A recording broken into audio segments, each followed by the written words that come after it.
महिला ने शिकायत की है डीएम से और क्या बताया है आरोप लगाते हुए वो भी आपको सुनवाते हैं।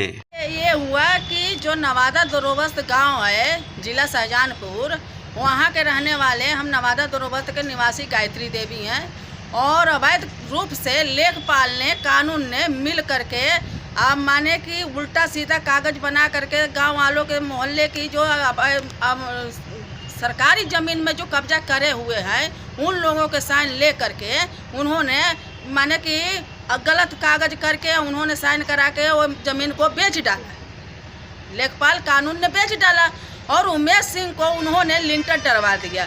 ये लेखपाल कानून से पूछा जाए कि ये कौन सी उनके कानून बना हुआ है कि किसी मकान के आगे लिंटर डरवाना माने अवैध कब्जा कराना ये उचित है? नहीं, उचित नहीं है। मेन बात है कि कमज़ोर लोगों के कानून बनाया भगवान ने, ये कहा कि हाँ भैया उसको रक्षा करो, भक्षक मत बनो।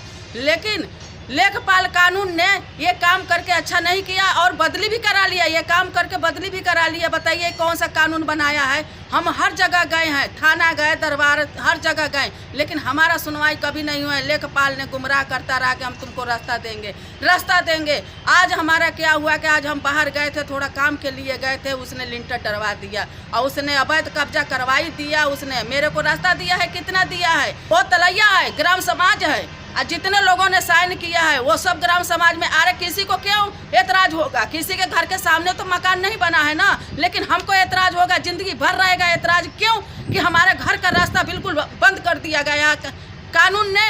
लेखपाल ने मेरा घर का रास्ता बंद करवा दिया है और वो कहता है कानून लेखपाल और उमेश सिंह, उमेश के बच्चे हमको लाठी से धमकाते हैं, कहते हैं कि बाहर जाएगी किसी को शिकायत करेगी, तेरा टांग हाथ तोड़ के हाथ में धर दूंगा। तू समझती क्या है? तू करवा क्या लेगी? तू डीएम नेता है कौन दे हैं कि हमारे लिए गाड़ी भर के रास्ता हमको दे दिया जाए सरकार, और हम कुछ नहीं मांगते हैं।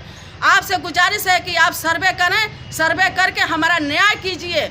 हम नहीं तो हम जिंदा रहेंगे तब तक। हमारे योगी सरकार कहता है कि किसी को याद मत करो, बुलडोजर की याद करो। बस हम यही कहते हैं कि जब तक हम जिएंगे तब तक हम अपने लड़ते रहेंगे, सांस चलेगा तब तक हम मानेंगे नहीं। हमारे बाबा से यही चाहते हैं कि हमको रास्ता चाहिए और हम कुछ नहीं चाहते। वो तो सरकारी जमीन है, हमारे ना बाप का है ना उसका बाप का है।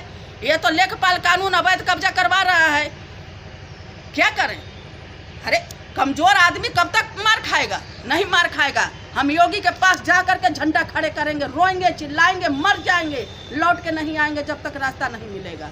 ये हमारा वादा है, ये हम कह रहे हैं, हम सीना ठोक के कह रहे हैं। हम मानेंगे नहीं, कदापि नहीं मानेंगे। हम जान जाए पर बचन न जाए, कहीं कुदस रहता जल बिहारी।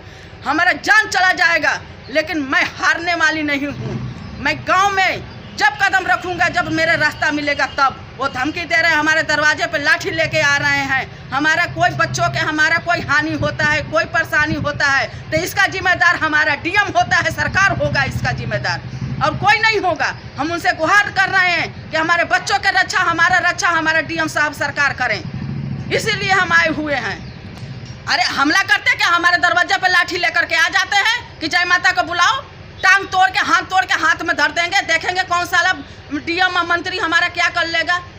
यहाँ तक कि गंदी गंदी शब्द भी निकाला जा रहा है। बताइए, हमारा कहने वाला कोई नहीं है। वहाँ कहेगा कौन? जो सरकारी जमीन में बसे हुए हैं, वो जो अपने कब्जा किए हुए हैं, तो वो तो अपनी जान बचाएंगे ना। क्योंकि उस पर बुलडोजर चलेगा तो चलेगा सभी पर ना।